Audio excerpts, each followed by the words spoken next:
कहते हैं कर्मों का लेखा जोखा कभी अधूरा नहीं रहता। जो जैसा करता है वैसा ही फल उसे कभी न कभी अवश्य मिलता है। यह कहानी है एक औरत की जिसने अपने बीते जन्मों में किए गए कर्मों की सजा इस जन्म में भोगी। अक्सर देखा गया है जिस औरत की बच्चा नहीं होती है समाज उसे ताने मारता है, लोग उसे अपशगुनी कहते थे।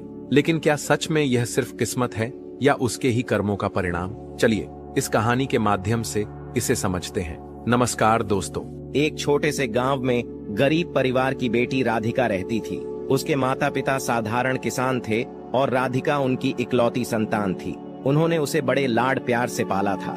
राधिका बेहद खूबसूरत और गुणों से भरपूर थी। उसका स्वभाव सरल और विनम्र था। वह अपने माता पिता के साथ गांव के एक छोटे से घर में संतोषपूर्ण जीवन व्यतीत कर रही थी। उस गांव पर राजा वीरभद्र का शासन था। राजा वीरभद्र अभी अविवाहित था और अक्सर अपनी प्रजा की स्थिति जानने के लिए गांवों का दौरा करता था। एक दिन जब वह राधिका के गांव के पास से गुजर रहा था, उसी समय राधिका अपने घर के पास नदी किनारे कपड़े धो रही थी। उसकी सरलता और सौंदर्य ने राजा वीरभद्र का ध्यान खींच लिया। वह तुरंत ही उसकी ओर आकर्षित हो गया। राजा ने अपने घोड़े को रोका और राधिका से बातचीत करने के लिए उसके पास गया।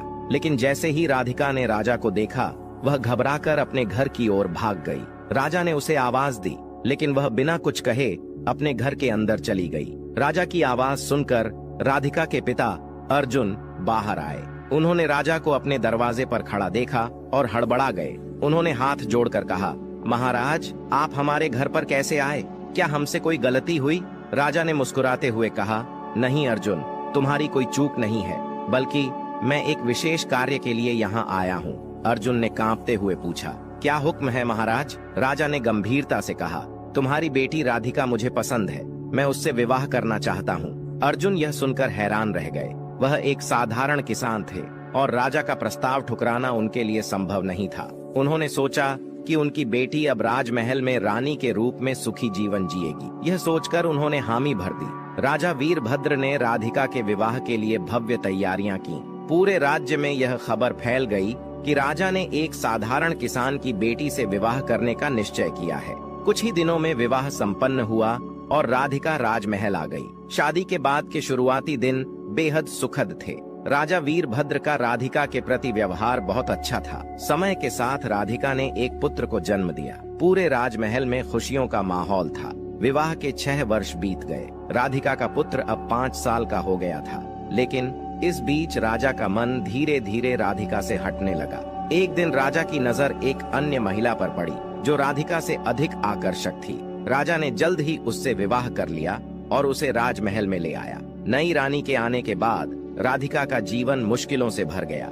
नई रानी उसे हमेशा नीचा दिखाने का प्रयास करती थी। राजा भी राधिका से दूरी बनाने लगा और उसकी बातों को अनदेखा करने लगा। धीरे धीरे राधिका की स्थिति राजमहल में कमजोर हो गई। एक दिन नई रानी ने राजा को राधिका को महल से निकालने के लिए मना लिया। राजा ने अपने पुत्र को अपने पास रखा और राधिका को महल से बाहर कर दिया। राधिका बेबस होकर अपने पिता के घर लौट आई। राधिका ने अपने माता पिता को अपनी दुर्दशा सुनाई। उनकी बेटी की हालत देखकर वे बेहद दुखी हुए। उनकी चिंता ने उनकी सेहत पर गहरा प्रभाव डाला। कुछ समय बाद राधिका की मां का निधन हो गया। मां की मृत्यु ने अर्जुन को भी तोड़ दिया और वे भी संसार से चल बसे। राधिका अब पूरी तरह अकेली रह गई। उसे किसी सहारे की सख्त जरूरत थी, लेकिन वह अपनी पीड़ा व्यक्त करने की हिम्मत नहीं जुटा पाती थी। अकेलेपन ने उसे भीतर तक तोड़ दिया। कहते हैं, विपत्ति के समय धैर्य मनुष्य का सबसे बड़ा सहारा होता है। इसी दौरान आदित्य नामक एक ऊंटों का व्यापारी, जो पहले भी राधिका के घर आता जाता था, अब और ज्यादा वहां आने लगा। वह राधिका से हमदर्दी जताने लगा और उसका ख्याल रखने का ढोंग करने लगा। राधिका, जो पहले से ही अकेली और कमजोर थी, उसकी बातों पर भरोसा करने लगी। कुछ समय बाद आदित्य ने राधिका से विवाह का प्रस्ताव रखा।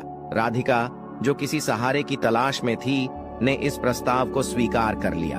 दोनों पति पत्नी की तरह साथ रहने लगे। आदित्य ऊंटों का व्यापारी था और हर साल ऊंटों के मेले में जाया करता था। एक दिन उसने राधिका से कहा, तुम हमेशा घर में रहती हो, इस बार मेरे साथ ऊंटों के मेले में चलो, वहाँ का मेला बहुत मनोरम होता है। राधिका ने सोचा कि बाहर जाने से मन बदल जाएगा और उसने आदित्य के साथ मेले में जाने का फैसला कर लिया। आदित्य ने राधिका को मेले में घुमाया और उसकी खुशी का दिखावा किया, लेकिन उसके मन में एक गहरी साजिश चल रही थी। उसने अपने ऊंटों के साथ साथ राधिका का भी सौदा कर दिया। राधिका को इसका बिल्कुल भी अंदाजा नहीं था। आदित्य ने राधिका को ऊंटों के पास बैठाकर कहा, मैं अभी आता हूँ, और वहां से चला गया। थोड़ी देर बाद कुछ व्यापारी आए और ऊंटों के साथ साथ राधिका को भी जबरदस्ती ले जाने लगे। राधिका घबरा गई और चिल्लाई, मुझे कहाँ ले जा रहे हो? लेकिन व्यापारियों ने उसकी आवाज को दबाने के लिए उसे बेहोश कर दिया। जब राधिका को होश आया तो उसने खुद को एक अनजान जगह पर पाया। वह जगह एक कोठा था। वहाँ की मालकिन ने राधिका से कहा, अब तुम यहीं रहोगी, हमने तुम्हें खरीद लिया है। तुम्हें यहाँ मुजरा करना होगा और लोगों की इच्छाएं पूरी करनी होंगी। इसके बदले तुम्हें खाना, कपड़े और सिर छुपाने की जगह मिलेगी। राधिका ने गुस्से में कहा, मैं यह सब कभी नहीं करूंगी। मालकिन ने ठंडे स्वर में जवाब दिया, अगर तुमने मेरी बात नहीं मानी तो तुम्हें भूखा रखा जाएगा और मारा जाएगा। तुम्हारे पास कोई और विकल्प नहीं है। राधिका ने बहुत विरोध किया, लेकिन उसकी कोई सुनवाई नहीं हुई। धीरे धीरे अत्याचार और भूख ने उसकी हिम्मत तोड़ दी और मजबूरी में उसने अपनी इच्छा के खिलाफ कोठे पर काम करना शुरू कर दिया। राधिका की जिंदगी अब अंधकार में डूब चुकी थी। वह हर दिन अपने भीतर के दर्द को छिपाकर जीने के लिए मजबूर थी। इस बीच कोठे पर रहते हुए 13 साल बीत गए। अब उसकी उम्र करीब 40 साल हो चुकी थी। वह अभी भी सुंदर थी, लेकिन उसका चेहरा हमेशा उदासी से भरा रहता था। एक दिन 21 साल का एक राजकुमार, जिसका नाम मानसिंह था, कोठे पर आया। उसने मालकिन से कहा, मुझे यहाँ की सबसे खूबसूरत महिला से मिलवाओ। मालकिन ने कई महिलाओं में से राधिका को दिखाया। राजकुमार ने राधिका को चुना और उसके कमरे में गया। राजकुमार के साथ समय बिताने के बाद राधिका ने उससे पूछा, तुम कौन हो और कहां से आए हो? राजकुमार ने मुस्कुराते हुए कहा, मैं मानगढ़ देश का राजकुमार मानसिंह हूँ। मेरे पिता यहाँ के राजा हैं। ये सुनते ही राधिका के होश उड़ गए। उसकी आंखें चौड़ी हो गईं और वह जैसे पत्थर की मूरत बन गई। राधिका ने तुरंत अपने शरीर को कपड़ों से ढक लिया। उसे एहसास हुआ कि वह राजकुमार कोई और नहीं बल्कि उसका अपना बेटा था, जिसे उसने बचपन में खो दिया था। राधिका का दिल शर्म और दुख से भर गया। उसने ईश्वर की ओर हाथ उठाकर रोते हुए कहा, हे भगवान, मुझसे ऐसा कौन सा पाप हुआ है कि आज मुझे अपने ही पुत्र से यह अपमान सहना पड़ा? क्या यह मेरे पिछले जन्म के पापों का परिणाम है? राजकुमार को राधिका के अजीब व्यवहार का कोई कारण समझ नहीं आया। उसने वहां से जाने की अनुमति मांगी। राधिका ने धीमी आवाज में कहा, तुम जा सकते हो। राजकुमार के जाने के बाद राधिका फूट फूट कर रोने लगी। वह खुद से सवाल करने लगी, मैंने ऐसा कौन सा पाप किया है कि मेरी जिंदगी में केवल कष्ट और अपमान ही आए? कहते हैं दोस्तों, कर्म चाहे अच्छे हों या बुरे, वे अपना फल जरूर देते हैं। इसलिए हमेशा अच्छे कर्म करने चाहिए। राजकुमार मानसिंह से मिलकर राधिका के जीवन में एक और गहरा घाव जुड़ गया। वह कमरे में अकेली बैठी रही और उसकी आंखों से आंसू रुकने का नाम नहीं ले रहे थे। उसने अपना सिर दीवार से मारा और रोते रोते थक गई। थोड़ी देर बाद कोठे की मालकिन उसे देखने आई। उसने सोचा कि शायद राजकुमार राधिका को कोई बहुमूल्य उपहार देकर गया होगा, लेकिन जब वह कमरे में पहुंची तो उसने राधिका को बेहद उदास और रोते हुए पाया। मालकिन ने पूछा, क्या हुआ राधिका? आज तो राजकुमार आया था, तुम्हें खुशी होनी चाहिए। क्या उसने तुम्हें कोई उपहार नहीं दिया? राधिका ने रोते हुए कहा, हाँ, उसने उपहार दिया है, लेकिन ऐसा जख्म दिया है जो कभी नहीं भर सकेगा। यह घाव मेरे जीते जी मेरे साथ रहेगा। मालकिन हैरान होकर बोली, ऐसा क्या हुआ है, मुझे बताओ। राधिका ने थोड़ा संकोच किया, लेकिन फिर धीरे धीरे अपनी पूरी कहानी मालकिन को सुनाई। उसने बताया कि राजकुमार मानसिंह कोई और नहीं बल्कि उसका अपना बेटा था, जिसे वह बचपन में छोड़ आई थी। आज उसी बेटे ने अनजाने में उसे अपमानित कर दिया। मालकिन यह सुनकर चकित रह गई और बोली, यह मैंने कभी नहीं सुना। तुम्हारे साथ बहुत बड़ा अन्याय हुआ है। मैं तुम्हें यहाँ रहने के लिए मजबूर नहीं करूंगी। राधिका ने मालकिन से गिड़गिड़ाते हुए कहा, मालकिन, मुझे यहाँ से जाने दीजिए। मैं कोई छोटा मोटा काम करके अपनी जिंदगी जी लूंगी, लेकिन अब मैं यहाँ नहीं रह सकती। मालकिन ने कुछ देर सोचा और कहा, तुमने यहाँ रहकर बहुत कष्ट झेले हैं और मेरे लिए बहुत पैसा भी कमाया है। जितने पैसों में मैंने तुम्हें खरीदा था, तुमने उससे कई गुना ज्यादा मुझे कमाई दी है। और आज जो तुम्हारे साथ हुआ, उसने मुझे अंदर तक हिलाकर रख दिया है। तुम अब आजाद हो, तुम जहाँ चाहो जा सकती हो। अगर कभी मेरी जरूरत पड़े तो मुझे याद करना।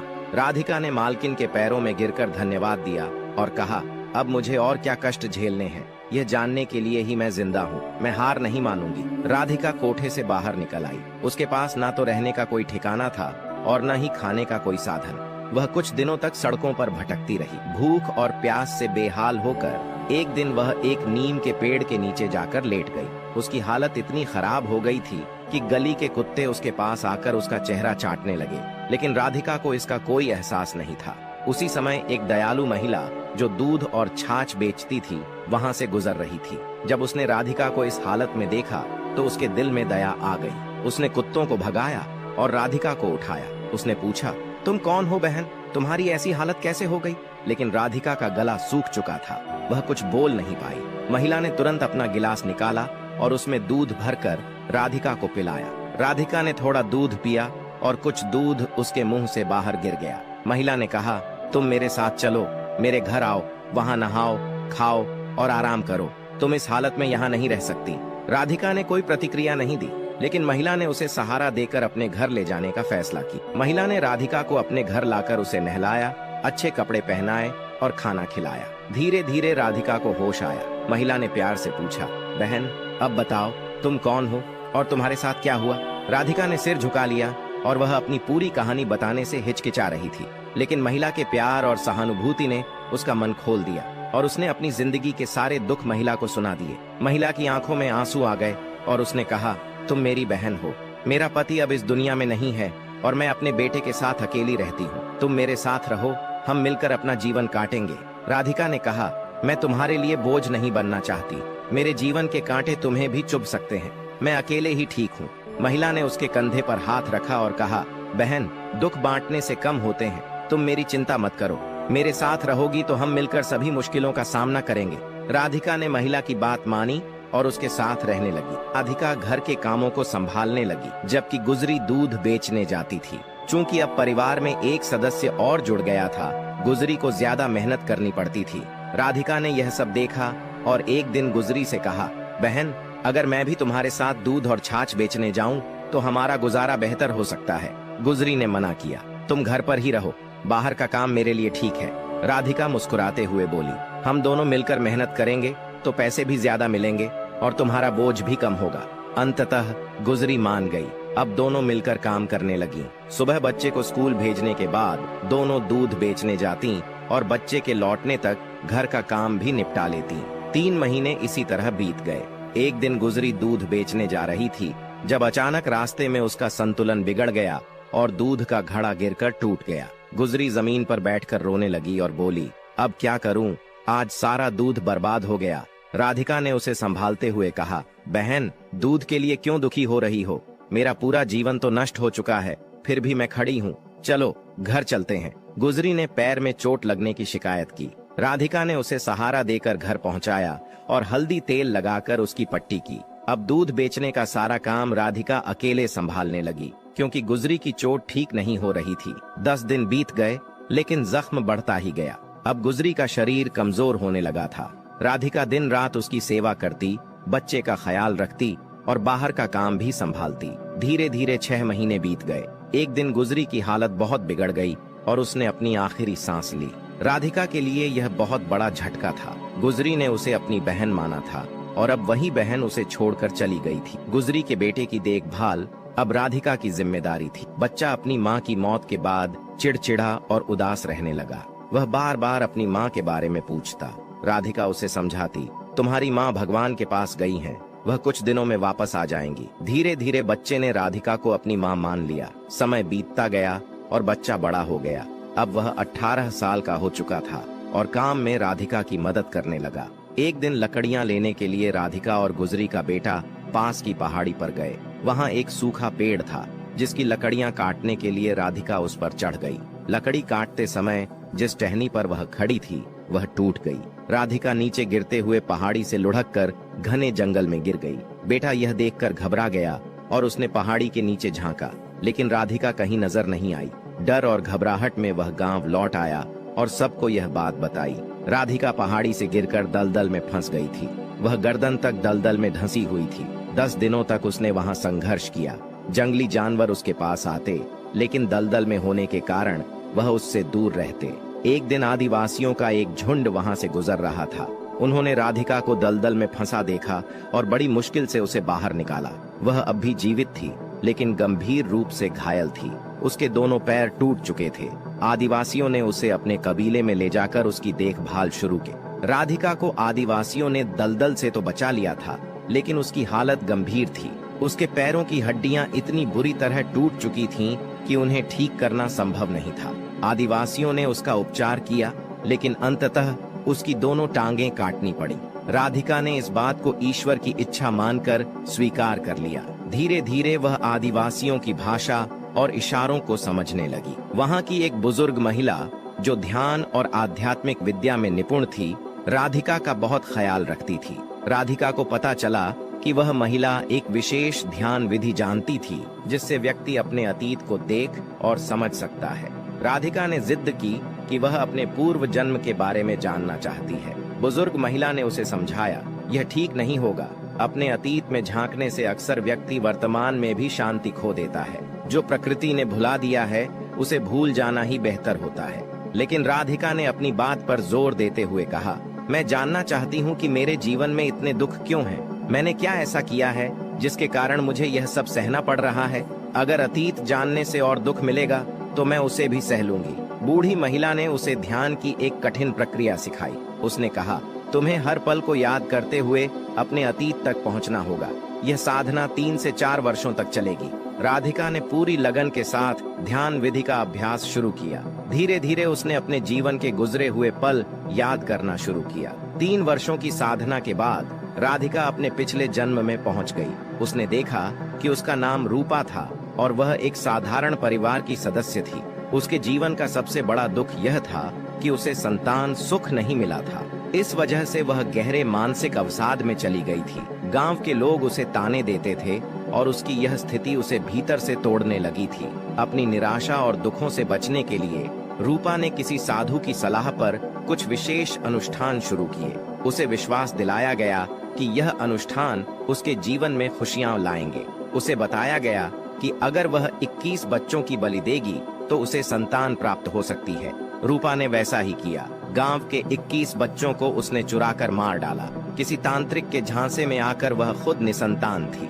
लोग उसका मुंह तक नहीं देखना चाहते थे और उसे इस बात की जलन होती थी। संतान न होने का दुख और लोगों के बर्ताव ने उसे मानसिक रूप से असंतुलित कर दिया था। उसने देखा कि जिन परिवारों की संतानों की उसने जान ली थी, उनमें से कुछ माता पिता आत्महत्या कर चुके थे अपनी संतान के दुख में। कुछ उसे हमेशा बधुआ देते रहते थे। जब वह मर गई तो उसने देखा कि उसके मरने के बाद भी कई लोग बद्दुआ दे रहे थे।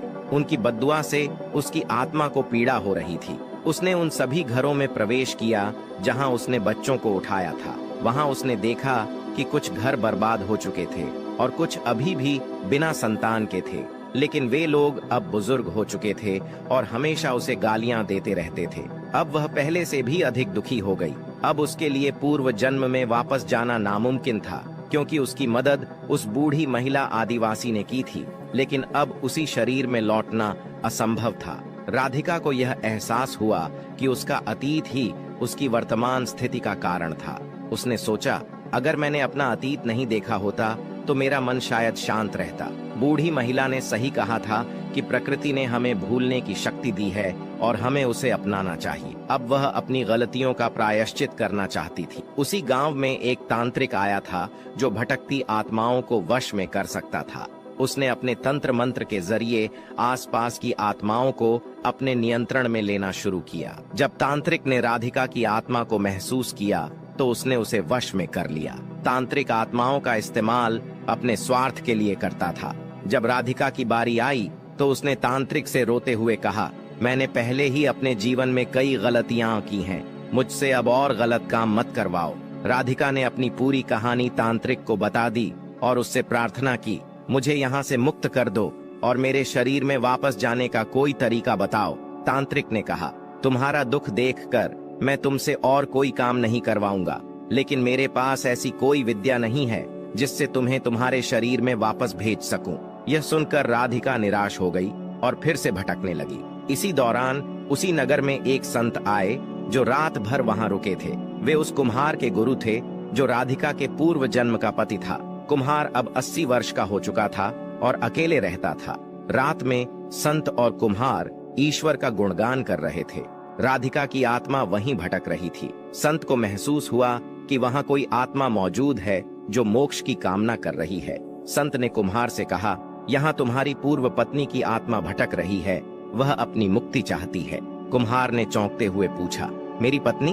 वह तो वर्षों पहले गुजर गई थी, क्या इतने समय से उसकी आत्मा भटक रही है? संत ने राधिका की आत्मा को संबोधित करते हुए कहा, तुम्हें क्या चाहिए, क्यों भटक रही हो? राधिका ने अपनी सारी बातें संत को बता दी और कहा, मुझे अपने शरीर में वापस जाना है ताकि मैं अपने पापों का प्रायश्चित कर सकूं। संत ने कहा, तुम्हें मेरे साथ मेरे आश्रम चलना होगा, जहां हर रोज भजन कीर्तन होता है। ईश्वर के नाम के माध्यम से तुम अपने शरीर में लौटने का मार्ग ढूंढ सकती हो। राधिका ने संत की बात मानी और उनके साथ आश्रम चली गई। आश्रम में हर दिन राधिका ईश्वर का भजन करती, ध्यान लगाती और प्रार्थना करती। धीरे धीरे उसे महसूस होने लगा कि वह अपने शरीर की ओर लौट रही है। उसने यह बात संत को बताई। संत ने कहा, तुम अपने शरीर में वापस लौट सकती हो, लेकिन तुम्हारे पाप तभी खत्म होंगे जब तुम 21 लोगों की मदद करोगी और उनके जीवन को बेहतर बनाओगी। यही तुम्हारे लिए मुक्ति का मार्ग है। संत के आशीर्वाद से राधिका अपने शरीर में लौट आई।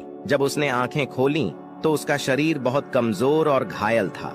उसकी त्वचा पर चींटियों ने घाव कर दिए थे, लेकिन आदिवासियों ने उसके शरीर को हाथ नहीं लगाया था, क्योंकि वे जानते थे कि वह ध्यान की अवस्था में थी। आदिवासियों ने उसकी मरहम पट्टी की और उसे खाना खिलाया। धीरे धीरे राधिका होश में आई। सबसे पहले उसने उस बुजुर्ग महिला के बारे में पूछा जो उसकी देखभाल करती थी। आदिवासियों ने कहा कि वह महिला 1.5 साल पहले गुजर गई थी। उसने तुम्हारे लिए हर संभव प्रयास किया था। यह सुनकर राधिका का दिल भर आया। उसने आदिवासियों को अपनी पूरी कहानी सुनाई। 7 साल बाद अपने शरीर में लौटने के बाद राधिका ने यह समझ लिया कि अब उसे अपने पापों का प्रायश्चित करना है। वह चलने फिरने में असमर्थ थी, लेकिन उसने हार नहीं मानी। घुटनों के बल चलते हुए उसने दूसरों की सहायता करने का संकल्प लिया।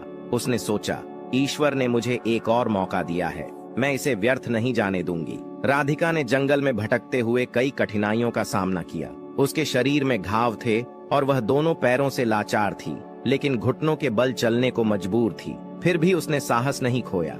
उसने ठान लिया था कि वह अपने पापों का प्रायश्चित करेगी और 21 जिंदगियां बचाने का अपना उद्देश्य पूरा करेगी। एक दिन जंगल में चलते हुए राधिका ने देखा कि एक सांप कांटों में फंसा हुआ है। कांटे उसकी त्वचा में गहरे चुभ गए थे, जिससे वह असहाय और दर्द से तड़प रहा था।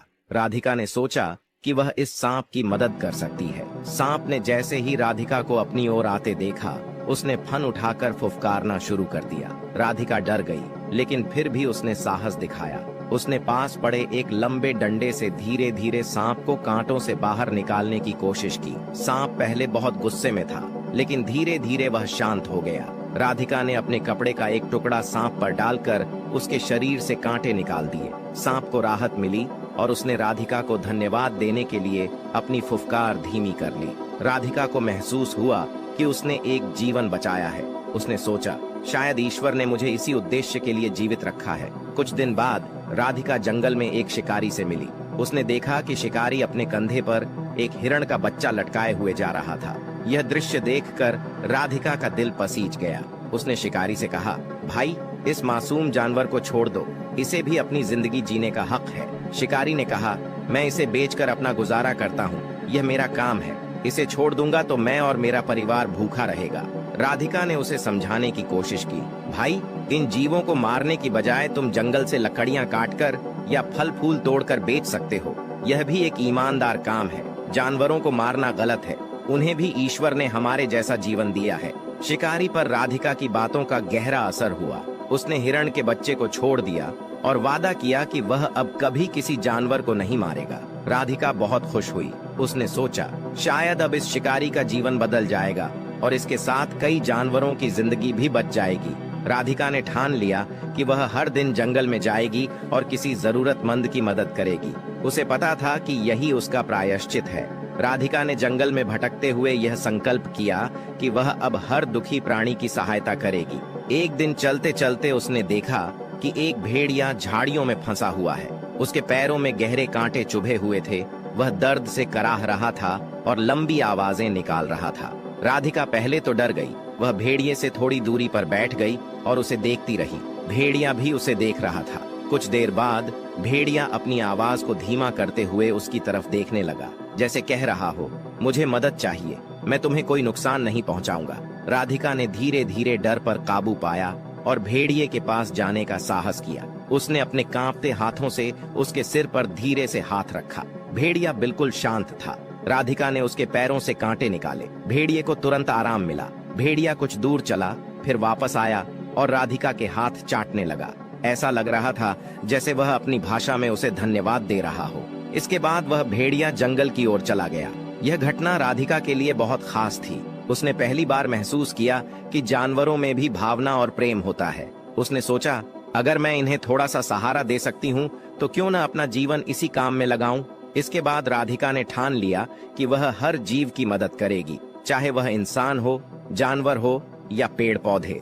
घुटनों के बल चलते हुए भी वह रोज जंगल में निकलती और जरूरतमंदों की सहायता करते हुए राधिका का यह प्रयास धीरे धीरे पूरे जंगल में प्रसिद्ध हो गया। जानवर और पक्षी अब उसके पास आकर रहते थे। वह अब सिर्फ एक इंसान नहीं रही थी, बल्कि जंगल का एक अभिन्न हिस्सा बन चुकी थी। राधिका की उम्र काफी बढ़ चुकी थी। उसका शरीर कमजोर हो गया था, लेकिन उसकी आत्मा में अडिग साहस और सच्चा प्रेम था। एक दिन वह नदी किनारे बैठी थी। मछलियां उसके पास आकर खेल रही थीं और पक्षी उसकी गोद में बैठे थे। राधिका ने सूरज की ओर देखते हुए अपने अंतिम समय को स्वीकार कर लिया। वह धीरे धीरे गिर पड़ी। आसपास की गिलहरी ने जब यह देखा तो उसने अपनी आवाज में सभी जानवरों और आदिवासियों को बुलाया। सभी ने मिलकर राधिका को विदाई दी। उसके शरीर को धरती में समर्पित किया गया। हर किसी ने प्रेम और श्रद्धा के साथ उसकी आत्मा की शांति के लिए प्रार्थना की। राधिका के जाने के बाद जंगल में चमत्कारी परिवर्तन हुए। पहले जहां सालों तक बारिश नहीं होती थी, अब हर साल वहां पर्याप्त बारिश होने लगी। नदी और तालाब पानी से भर गए। पेड़ पौधे हमेशा हरे भरे रहने लगे। सभी जीव और आदिवासी महसूस करते थे कि राधिका की आत्मा अब भी जंगल में मौजूद है। वह अपनी प्रेम और दयालुता के माध्यम से सभी के दिलों में जीवित थी। दोस्तों, अब मैं आपको बताने जा रहा हूँ कि किन कारणों से कुछ स्त्रियां संतान सुख से वंचित रहती हैं। इन 3 कारणों को समझने पर आपको पता लग जाएगा कि कौन सी स्त्री संतान सुख से वंचित रहती है। पहला कारण, गलत कार्यों का प्रभाव। राधिका ने अपने पिछले जन्म में दूसरों को हानि पहुंचाने वाले कार्य किए थे। उसने निर्दोष बच्चों को परेशान किया और गलत मार्ग पर चली। गलत कर्मों का प्रभाव हमारे जीवन पर पड़ता है, चाहे वह तुरंत न दिखाई दे, लेकिन धीरे धीरे ये समस्याएं उत्पन्न कर सकते हैं। हमें अपने कर्मों को हमेशा सही और अच्छा बनाए रखना चाहिए, क्योंकि गलत कार्य जीवन में परेशानियां ला सकते हैं। दूसरा कारण, दूसरों के प्रति क्रोध और जलन। राधिका अपने पिछले जन्म में संतान की कमी के कारण दुखी थी। उसने अपनी परेशानी को संभालने के बजाय दूसरों की खुशियों से जलन और क्रोध करना शुरू कर दिया। इस नकारात्मक सोच ने उसकी स्थिति को और जटिल बना दिया। हमें ईर्ष्या और गुस्से के बजाय दूसरों की खुशियों में खुश होना और अपने मन को शांत रखना सीखना चाहिए। वही स्त्रियां जो कई पुरुषों के साथ अनुचित संबंध रखती हैं और फिर गर्भधारण करती हैं, उन संबंधों को छुपाने के लिए गर्भपात कर देती हैं, वे भी अगले जन्मों में संतान सुख से वंचित रहती हैं। जो स्त्रियां ईर्ष्या और द्वेष के कारण दूसरे के बच्चों को नुकसान पहुंचाती हैं, उन्हें भी संतान सुख नहीं मिलता। तीसरा कारण, प्रकृति के नियमों के खिलाफ जाना। राधिका ने संतान पाने के लिए ऐसे उपाय अपनाए जो प्रकृति के नियमों के विपरीत थे।